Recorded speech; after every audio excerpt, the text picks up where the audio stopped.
আজকে ছিল আমাদের সানটুকে তৃতীয় দিন, আর সকালটা শুরু করলাম এরম এক কাপ গরম গরম চা দিয়ে। তারপরেই করে নিলাম ব্রেকফাস্টে ছিল রুটি আর তার সাথে ছিল তরকারি। তারপরে আমরা দেখো সমস্ত লাগেজ প্যাক করে নিয়ে বেরিয়ে পড়লাম কাফেরগাঁওয়ের উদ্দেশ্যে।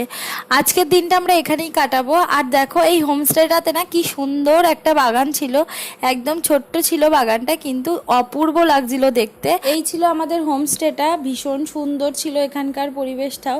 আর এতটাই মেঘলা ওয়েদার ছিল না যে মানে ভিউ তেমন কিছুই দেখাই যাচ্ছিল না, পুরোটাই একদম মেঘে ঢাকা ছিল।